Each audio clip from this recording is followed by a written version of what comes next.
الحمد لله الحمد لله الذي أنزل السكينة في قلوب المؤمنين ليزدادوا إيمانا مع إيمانهم. أشهد أن لا إله إلا الله وحده لا شريك له الملك الحق المبين، وأشهد أن سيدنا ونبينا محمدا عبده ورسوله صادق الوعد الأمين. اللهم صل وسلم وبارك على سيدنا محمد وعلى آله وصحبه أجمعين، أما بعد.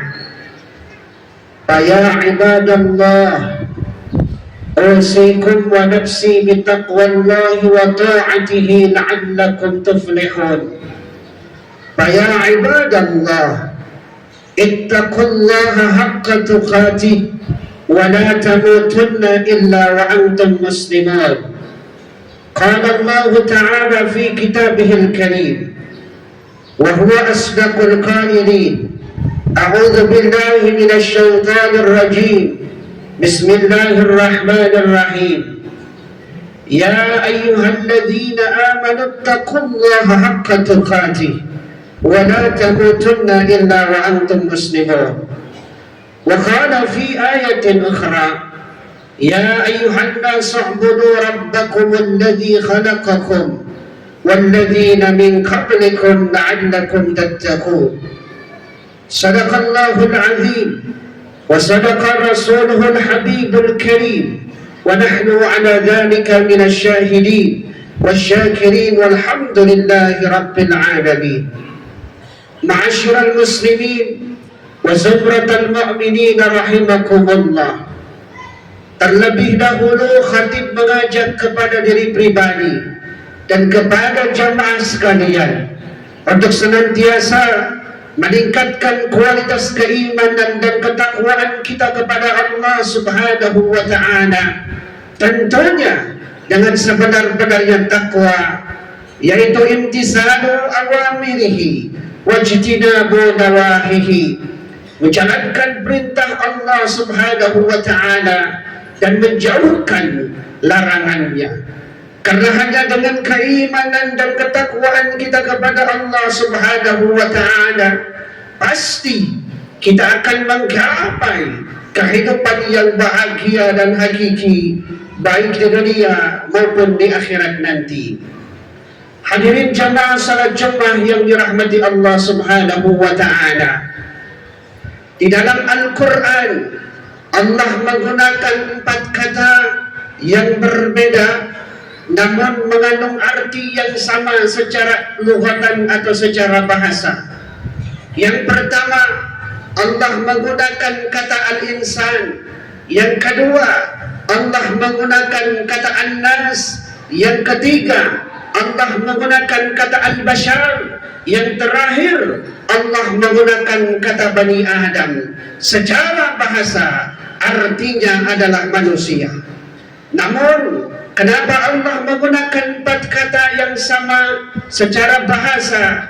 Kita lihat, kita seksama, kita kaji bersama apa yang Allah gunakan di dalam Al-Quran. Yang pertama, Allah menggunakan kata al-insan, yaitu adalah secara bahasa manusia. Namun secara istilah di dalam ilmu mantik dijelaskan, al-insanu hayawanun natikun. Manusia adalah hewan yang bisa berbicara, tentunya berbicara dengan akal yang Allah berikan keistimewaan, kelebihan daripada makhluk Allah yang lainnya. Ini termaktub di dalam surat At-Tin, laqad khalaqnal insana fi ahsani taqwim. Sungguh telah kami ciptakan manusia, makhluk yang paling sempurna daripada makhluk Allah yang lainnya. Ketika Allah ciptakan manusia, makhluk yang sempurna daripada makhluk Allah yang lainnya, ada tugas, ada kewajiban kita kepada Allah Subhanahu wa ta'ala sebagai makhluk yang paling sempurna daripada makhluk Allah yang lainnya. Apa itu? Adalah ibadah kepada Allah Subhanahu wa ta'ala. Ini termaktub di dalam surat Adz-Dzariyat ayat 56. Wa ma khalaqtul jinna wal insana illa liya'budun. Tidaklah aku ciptakan jin dan manusia kecuali untuk beribadah kepadaku, kata Allah Subhanahu wa ta'ala. Menurut konteks fikhiyah, ibadah terbagi menjadi dua, yaitu ibadah mahdoh dan ibadah ghairah mahdoh. Ibadah mahdoh adalah hubungannya secara vertikal langsung kepada Allah Subhanahu wa ta'ala, sedangkan ibadah ghairah mahdoh adalah ibadah yang langsung hubungannya secara horizontal sesama manusia. Dua hubungan inilah yang harus kita ciptakan dengan baik, antara hubungan manusia dengan Allah dan hubungan manusia dengan sesama manusia. Tentunya hadirin sekalian, kita sebagai manusia yang sempurna, mari kita sama-sama untuk beribadah kepada Allah, karena ibadahlah yang akan membawa kita kehidupan yang bahagia, kehidupan yang selamat di dunia maupun di akhirat nanti. Yang kedua, Allah menggunakan kata annas yang artinya secara bahasa adalah manusia. Namun annas adalah manusia makhluk sosial. Artinya kehidupan kita di alam dunia ini membutuhkan kepada manusia yang lainnya. Ini termaktub di dalam surat Al-Hujurat ayat 13. Allah berfirman, Ya ayyuhan nas, inna khalaqnakum min dzakari wa unsa waja'alnakum syu'uban wa qabaila lita'arafu inna akramakum indallahi atqakum. Apa kata Allah? Wahai manusia, telah kami ciptakan kau dari golongan laki-laki dan perempuan. Kami ciptakan kalian berbangsa-bangsa. Kami ciptakan kalian bersuku-suku. Tidak ada tujuan kecuali lita'arafu, untuk saling mengenal satu sama lain. Tetapi di antara kita yang paling Allah muliakan adalah inna akramakum indallahi atqakum. Yang paling Allah muliakan orang yang paling bertakwa di sisi Allah Subhanahu wa ta'ala. Artinya kita sebagai manusia membutuhkan kepada manusia yang lainnya. Yang kaya membutuhkan yang miskin, yang bodoh membutuhkan yang pintar, yang pejabat membutuhkan kepada warga biasa. Satu sama lain saling membutuhkan. Barangkali saat ini bangsa Palestina membutuhkan bangsa Indonesia. Mari kita sama-sama dengan doa yang kita panjatkan, bantu mereka supaya Allah memberikan keselamatan, supaya Allah memberikan kedamaian, bahkan Allah memberikan kemerdekaan bagi kaum Palestina yang saat ini sedang dijajah oleh kaum Yahudi. Hadirin jamaah sekalian, yang ketiga, Allah menggunakan kata al-bashar yang artinya adalah manusia. Di dalam Al-Quran surat Al-Kahfi, innama ana basyarum mislukum. Pada saat itu Rasulullah Shallallahu Alaihi Wasallam mengatakan kepada para sahabat, ana basyarum mislukum, aku adalah manusia seperti kalian. Secara bahasa bashar artinya adalah kulit yang mempunyai perasaan. Ketika kita haus, tentunya kita minum.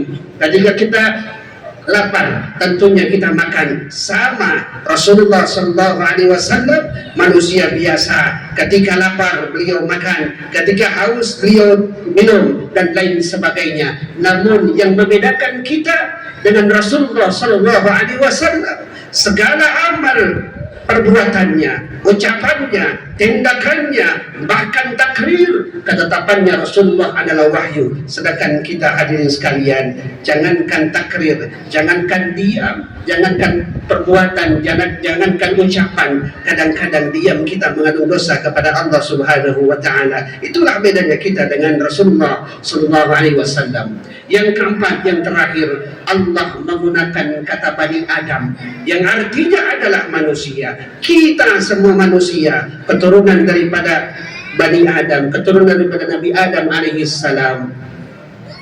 Antum min Adama wa Adam min turab. Kita semua daripada Nabi Adam, wa Adam min turab, dan Nabi Adam tercipta daripada tanah.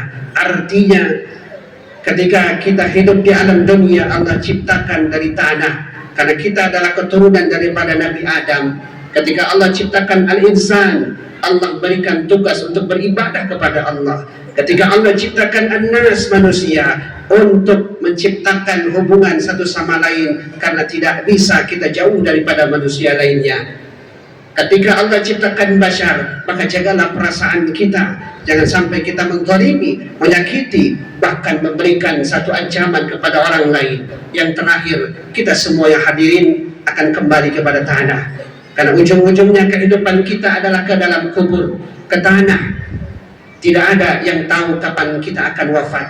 Tidak ada yang tahu kapan kita akan dipanggil oleh Allah Subhanahu wa Ta'ala. Tapi ajal itu adalah kepastian, dan tidak ada yang bisa mencegah.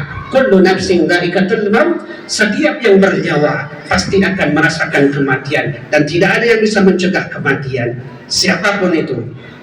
Bagaimana kalau seandainya kekayaan yang kita kumpulkan, harta yang kita kumpulkan di alam dunia, bahkan jabatan yang kita raih di dunia ini, itu semua tidak akan mencegah daripada kematian. Kalau seandainya kekayaan bisa mencegah daripada kematian, bagaimana Allah wafatkan Nabi Sulaiman alaihissalam, orang yang terkaya di alam dunia ini. Kalau seandainya jabatan kekuasaan bisa mencegah daripada kematian, bagaimana Fir'aun Allah tenggelamkan dalam lautan. Kalau seandainya ilmu yang tinggi, akhlak yang terpuji bisa mencegah daripada kematian, bagaimana Allah wafatkan Nabi Muhammad sallallahu alaihi wasallam. Artinya kehidupan kita tidak ada yang tahu, apakah hari ini, apakah besok, atau lusa, minggu depan, bulan depan, bahkan tahun-tahun akan datang. Allah berikan ajal kepada Allah, datangkan ajal kepada kita. Maka oleh karena itu hadirin sekalian, di khutbah yang singkat ini, kita sebagai manusia tujuannya adalah untuk beribadah. Kita sebagai manusia tentunya kita membutuhkan kepada manusia lain. Kita sebagai manusia maka jaga perasaan kita, jaga perasaan orang lain, supaya kita tidak menzalimi, menyakiti hati orang lain. Ujung-ujungnya kita akan kembali kepada tanah di dalam kubur yang sempit. Mudah-mudahan dari khutbah yang singkat ini tentunya menjadikan kita lebih meningkatkan kualitas keimanan, ketakwaan kita, menjadikan posisi kita sebagai manusia adalah untuk beribadah kepada Allah Subhanahu wa Ta'ala. Barakallahu li wa lakum fil Qur'anil azim, wa nafa'ani wa iyyakum bima fihi minal ayati wa dhikril hakim. Fataqabbala minni wa minkum tilawatahu, innahu huwal ghafurur rahim.